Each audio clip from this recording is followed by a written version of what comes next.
주님, 주님의 말씀을 전합니다.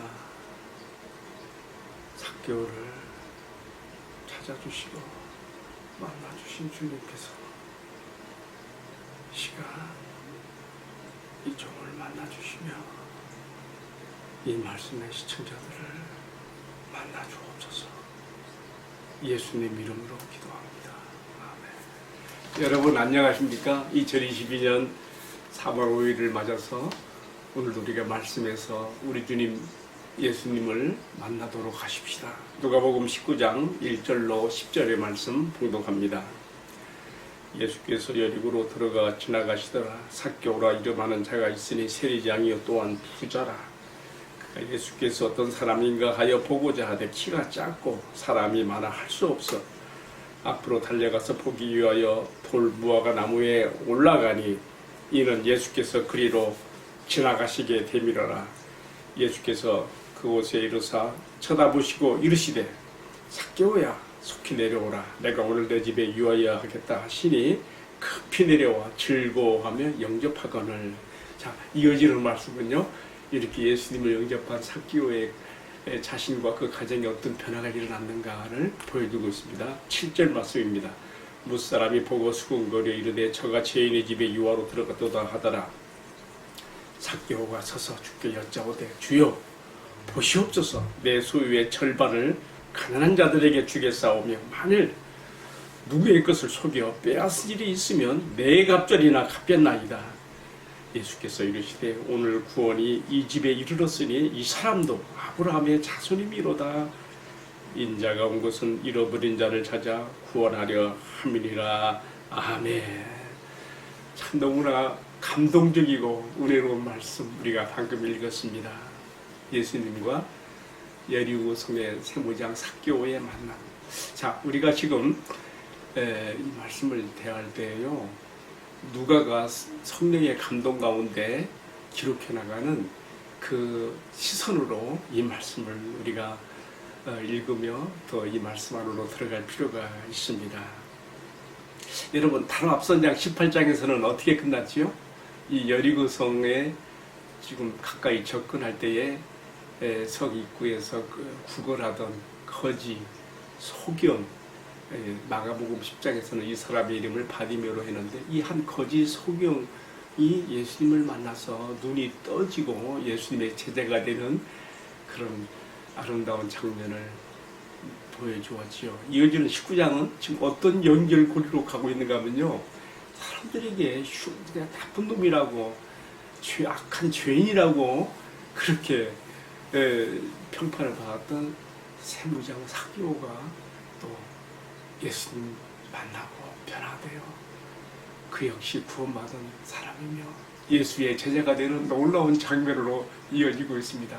이 누가가요, 아주 어떤 보면 휴머니즘, 인간적인 사랑, 정말 그 이방인들을 향해서 이 복음서를 썼는데요, 이 내용 가운데 참 유대인들에게 부정한 자며 참 죄인 취급받는 그런 그 사람들에 대해서 예수님이 너도 만나주시며 너도 찾아주시며 너의 친구가 될 수 있다는 것을 참 너무 아름다운 감동의 필치로 이 복음서를 기록해 가고 있는 것을 볼 수가 있습니다. 오늘 이 말씀 안에서 생각할 게 너무 많아요. 제가 조직신학적으로 5가지를 제가 간추려서 함께 생각해 보려고 합니다. 먼저 우리가 삭개오의 프로필 좀 봐봐요. 삭개오는 어떤 사람이라 했어요? 여리고성의 세무장이라고 그랬어요. 자, 대단한 사람이에요. 당시에 그 팔레스틴 지역에 세무관청은요, 전국적으로 3곳밖에 없었어요. 당시 그 상태를 보여주고 있는 그런 문헌들을 보면은 저 북쪽으로 예수님의 사역을 많이 했던 가버나움에 이 세무관청이 있었고요. 또 그다음에 지중해 연변의 가이사라에 또 세무관청이 있었고, 바로 이 남쪽에 이 여리고에 세무관청이 있었던 것이죠. 이 여리고는 특별히 지형적으로도요, 북쪽으로는 지금의 시리아 다마스커스로 연결이 되고, 또 북서쪽으로는 두로와 시도이라는 거대한 그 무역 항구로 연결되며, 바로 서쪽으로는 요빠 항구로 이어지고, 또 남쪽으로는 이집트로 연결되는 아주 교통의 요지거든요. 많은 세금을 걷어들이는 곳이기 때문에 이런 도시의 세무장이 된다는 것은요, 보통 사람이 임명받지 못하는 거예요. 우리가 여기서 여리고성의 세무장이라 했을 때 삭개오의 그 지위와 그의 위상, 그 지역에서 그 얼만큼 정말 지체높은 사람이었던가 생각해 볼 수가 있는 것이죠. 그러면 또 뭐라 했습니까? 부유한 자라 그랬어요. 세금을 걷어들일 것들이 많은 그 도시에서 예수님 제자에 포함되어 있는 마태와 같이 세리였다가 부름받은 것도 아니고요. 세무장이라면 세무장. 자기 부하들에게 말이 분수 이상의 세금을 많이 걷어들이게 해가지고 로마 정부에 바칠 것은 바치고 나머지는 착복하는, 그렇게 돈이 많아져 재물이 많은 자가 되는 것이죠. 그는 부유한 자였어요. 세 번째는요, 키가 작은 사람이라 그랬지요. 근데 이런 사람들이요, 자기의 어떤 그 열등감, 핸디캡을 극복하기 위해서 더 적극적이고 더 앞서가는 것을 봐요. 우리가 속담에도 작은 고추가 맵다는 말이 있지 않습니까? 바로 삭개오가 그 사람인 것 같아요. 그러니까 나중에 예수님 만나기 위해서 그 돌 감람나무 위에까지 올라가는 그런 적극성을 보이지 않습니까? 어쨌든 그래요. 그 다음에 또 네 번째 생각해 보는 것이, 이 사람은 그렇게 지체 높은 사람이고 부유한 자고 지역의 유지급 해당되는 사람인데도 불구하고 예수님을 보고 싶은 그 마음 때문에 돌 감람나무 위에 올라가서 예수님을 만나게 되는 만큼 그는 순진한, 또 어린아이처럼 순진한 그런 마음도 있었던 사람이라고 생각해 볼 수가 있죠. 어쨌든 우리 삭개오에 대해서 우리가 이런 정도의 프로필을 해보게 되고요. 다음에 이제 이 삭개오를 만나게 되는 예수님에 대해서 생각해 보십시다. 예수님은 어떤 분이십니까? Who he was. 그는 어떤 분이시냐? 우리가 지금 누가가 이 복음서를 쓰면서 예수님이 어떤 분인가를 우리에게 나타내 보이고 있거든요. 우리가 그걸 좀 봐야 되는 것이, 첫 번째로 예수님은요, 내가 어디에 있는가를 아시는 분이세요. 삭개오가 예수님을 볼 수가 없지만 접근할 수가 없으니까 예수님이 가는 그 방향의 길을 미리 앞질러 가서 돌 감람나무 위에 올라가서 무성한 잎새 속에 그 몸을 숙이고 눈만 빠꼼히 내밀고 지금 자기 쪽으로 오는 예수님을 바라봤겠죠. 그런데요, 예수님이 문득 그 나무 아래 멈춰 서신 거예요. 뭐예요? 이미 예수님은 삭개오가 그 위에 있는 것을 다 아신 것이죠. 이 마음과 마음이 전류처럼 통한 거예요.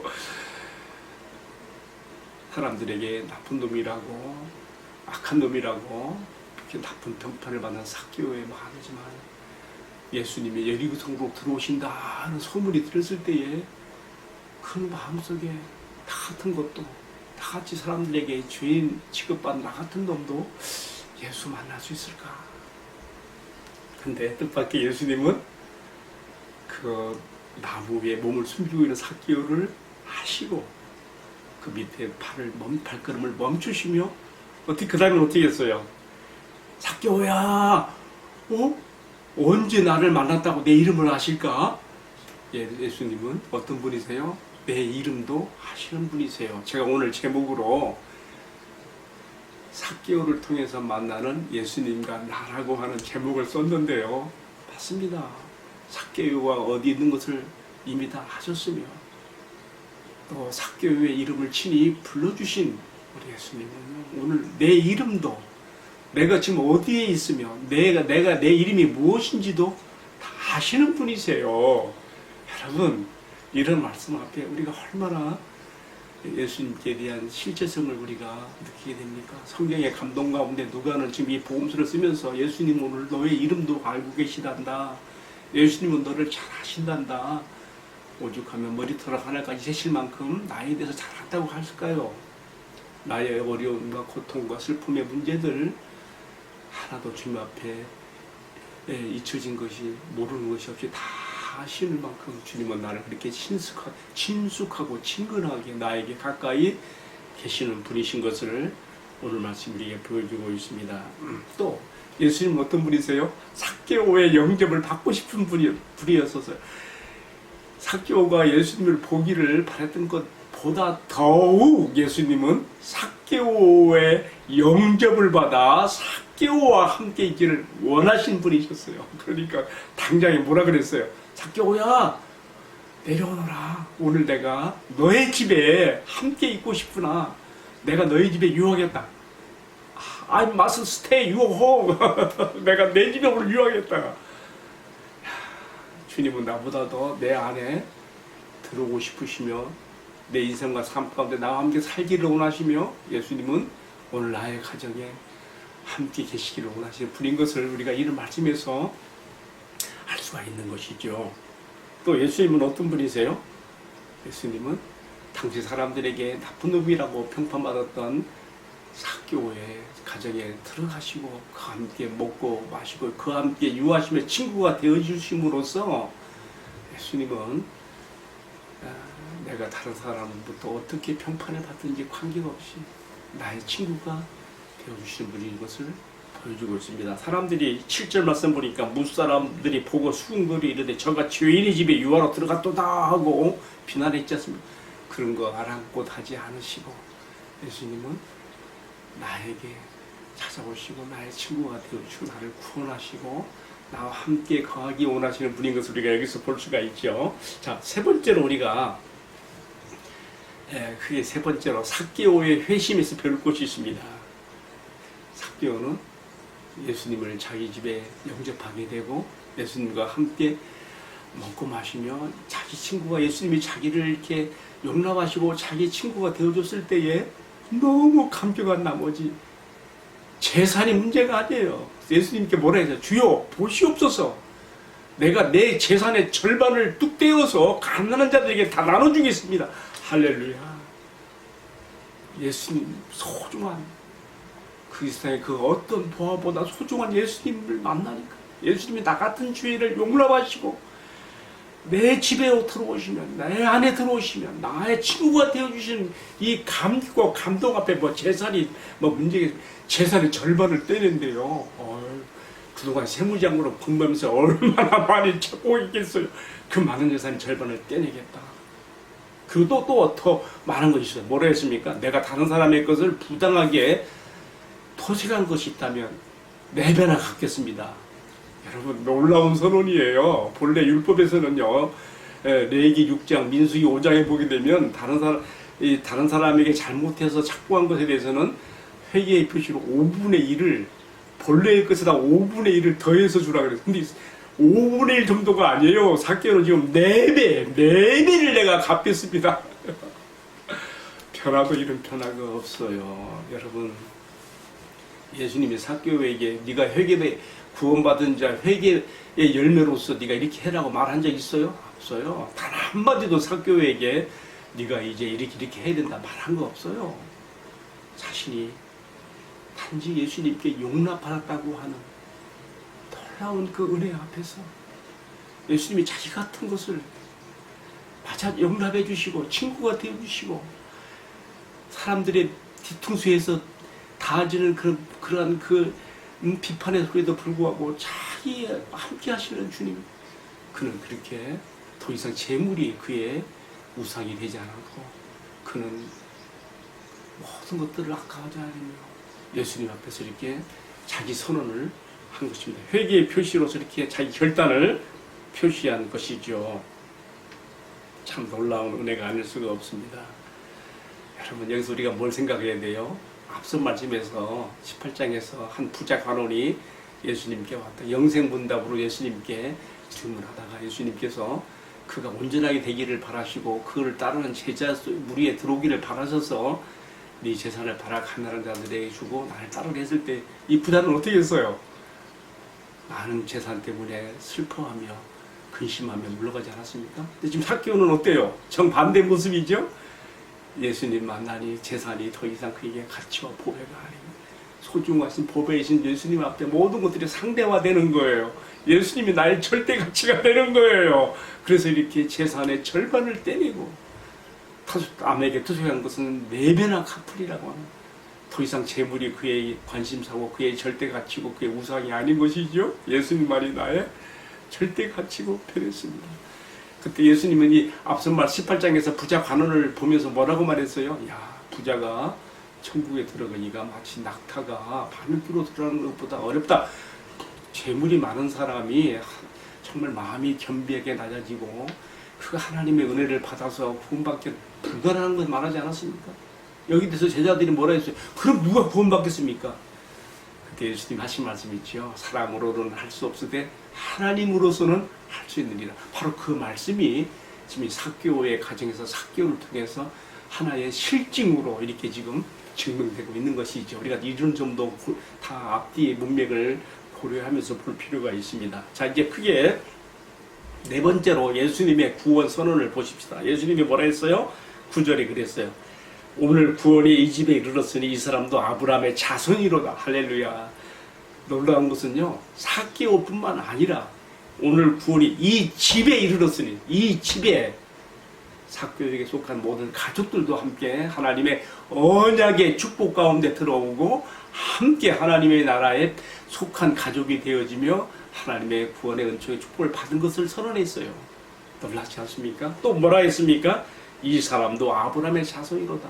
할렐루야. 예수님이 이렇게 말할 때는요, 단지 혈통적 후손으로서 아브라함의 후손을 말하는 게 아니에요. 예수 믿어 죄사함 받고 구원을 받아 하나님의 자녀가 되고 하나님 천국의 가족이 되는 그러한 선언으로서 예수님이 이렇게 말씀해 주신 것이죠. 지금까지 삭개오는 많은 사람들에게 나쁜 놈으로 매국노로 이렇게 그는 지탄을 받은 사람이었지만 예수님의 이 구원 선언이 그의 위상을 완전히 180도 바꿔놓는 것이 되었죠.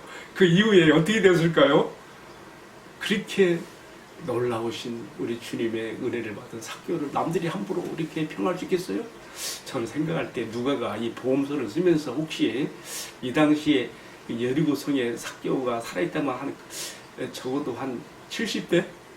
왜냐하면 예수님이 AD 33년 승천하시고 누가가 지금 이 보험서를 쓴 게 AD 61년 경이니까요. 그로부터 30년 지난 때니까 삭개오는 이미 노인이 되어 있었죠.